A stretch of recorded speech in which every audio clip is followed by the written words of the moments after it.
Hello नमस्कार दोस्तों, स्वागत है आपका मेरे चैनल रितेश वर्कशॉप पर। मैं आज सुख और दुख मानव के कर्मों का ही परिणाम है पर कुछ 2 शब्द कहना चाहता हूँ।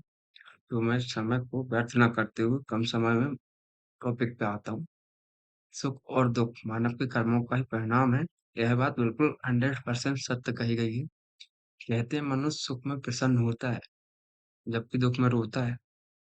ऐसी स्थिति में जन्म के समय बच्चे के रोने को क्या कहेंगे? निश्चित है, उसे सुख नहीं कहा जाएगा, क्योंकि सुख या प्रसन्नता में आँखों का नम होना तो स्वाभाविक है, मगर इस प्रकार का रोना नहीं। आखिर जन्म के समय शिशु के रोने का क्या कारण है? विज्ञान के अनुसार जन्म के समय शिशु का रोना एक स्वाभाविक प्रक्रिया है। वहीं शिशु मतलब बच्चे के रोने का कारण यह भी माना जाता है, माता के गर्भ से बाहर आने के बाद उसे लगता है वह एक अनजानी जगह आ गया है और उसे यह संसार सुरक्षित नहीं लगता, इसलिए वह रोता है। और जब माँ उसे सीने से लगा लेती है, तो उसे विश्वास हो जाता है कि वह सुरक्षित है। इसीलिए माँ की गोद बच्चे के लिए सबसे सुरक्षित जगह मानी गई है। अधिकतर सुख-दुख के 2 पक्ष हैं। शायद ही कोई मनुष्य ऐसा हो जिसने जीवन में कभी दुःख का अनुभव ना किया हो।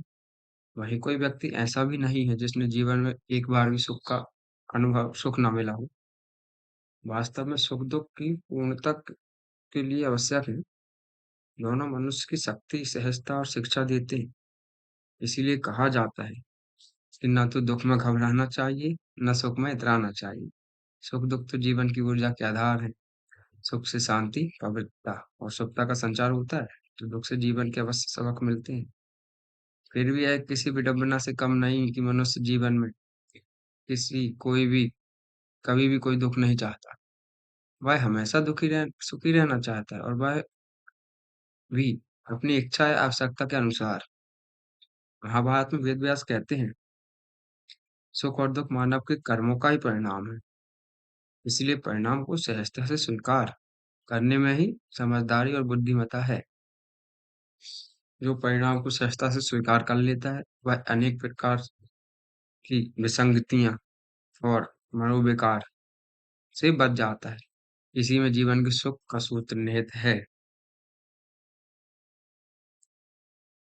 सुख के पल हमें जीवन में आनंद और खुशी देते हैं।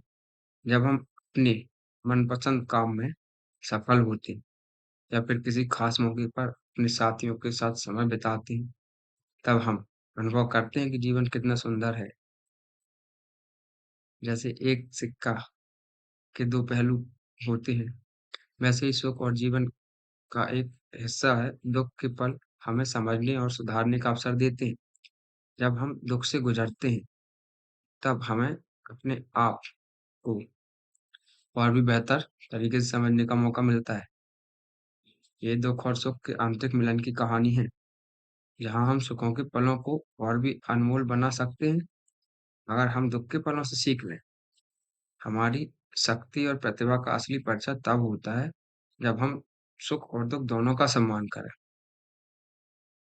और आप दुःख आते हैं, तो आपको मजबूत बनाते हैं, आपका मानसिक मनोबल बढ़ाते हैं, आपको संघर्ष करने की प्रेरणा देते हैं। और तो और आपके समय जब दुःख आता है, उसके बाद जो सुख आता है, तो आपको सुख की अनुभूति करने का एक मौका मिलता है। सुख की अनुभूति करने के लिए आपको दुःख आना काफ़ी ज़रूरी है। कहते हैं कि पैर में जब आपके काँटा लग जाए और आपको चलना पड़े, तो दुःख क्या होता है तब समझ में आता है। लेकिन कहीं आपको कभी कोई तकलीफ ना हो, बीमार ना हो, कभी भूख के लिए आप तरसे ना हो, कभी आप किसी भूख की कीमत नहीं कर पाएँगे। तो आप कभी भी किसी सामने वाले को अगर आप तभी समझ सकते हैं जब आपने उस कंडीशन को कभी डील किया हो। कहते हैं जिसने कभी प्यार किया ही नहीं, वो जाने प्रीत पराई क्या। तो कभी किसी का दर्द समझने के लिए उस दर्द से गुज़रना काफ़ी ज़रूरी है।